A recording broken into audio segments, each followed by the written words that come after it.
Good morning students, प्यारे बच्चों। हिंदी व्याकरण के अंतर्गत आज आप लोग पद परिचय का अध्ययन करेंगे।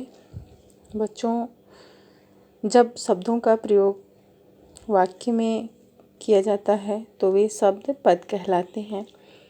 जैसे यह एक बाजार शब्द है, यह एक शब्द है, परंतु जब हम कहें कि मैं बाजार जाती हूँ तो यह एक वाक्य होता है। और इस वाक्य में बाजार जो है एक पद है। जब कोई शब्द वाक्य में प्रयुक्त होता है और उसका व्याकरणिक महत्व होता है, यानी व्याकरण के नियमों में बंध जाता है, तो वह पद बन जाता है। जिस प्रकार आप अपना परिचय देते हैं तो अपने नाम के साथ साथ अन्य जानकारी भी देते हैं, उसी प्रकार वाक्य में प्रयुक्त प्रत्येक शब्द भेद और उपभेद बताने के अतिरिक्त उनके लिंग, वचन, कारक, काल आदि का भी परिचय दिया जाता है। पदों का व्याकरणिक परिचय देना ही पद परिचय कहलाता है। तो आइए जानते हैं पद परिचय करते समय हमें किन किन बातों का ध्यान रखना चाहिए। बच्चों, पद परिचय करते समय हमें निम्नलिखित बातों का ध्यान रखना चाहिए। पहला है संज्ञा पद, यानी संज्ञा के भेदों के बारे में जानकारी होनी चाहिए। संज्ञा के कितने भेद हैं, लिंग, वचन कितने होते हैं, कारक की विभक्तियाँ कितनी होती हैं, विभक्तियों का चिन्ह किस कारक के अंतर्गत आता है और क्रिया के साथ संबंध क्या होता है। इसी तरह सर्वनाम, विशेषण, क्रिया, क्रिया विशेषण, संबंध बोधक, समुच्चय बोधक और विस्मयादि बोधक से लेकर निपात तक हमें सारे भेदों की जानकारी होनी चाहिए, तब हम जाकर किसी पद का परिचय कर सकते हैं।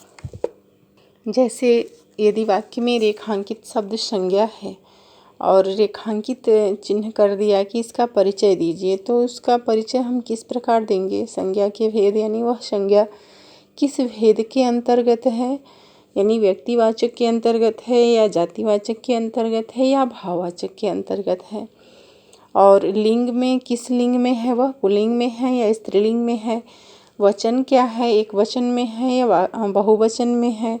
इसी तरह कारक के किस विभक्ति चिन्ह का प्रयोग हुआ है, कर्ता विभक्ति चिन्ह का प्रयोग हुआ है कि कर्म का, कि करण का, या संप्रदान, अपादान या संबंध, अधिकरण की विभक्ति चिन्ह का प्रयोग हुआ है।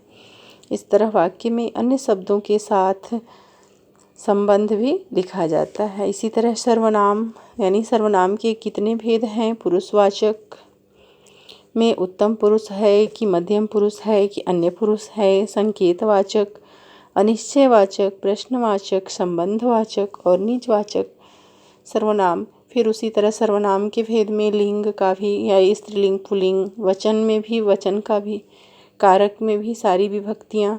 इस तरह हम विशेषण पद का भी परिचय करेंगे। तो विशेषण के भेद, यानी विशेषण में गुणवाचक, संख्यावाचक, सार्वनामिक विशेषण, इस तरह सारे विशेषण के भेदों के बारे में जानेंगे।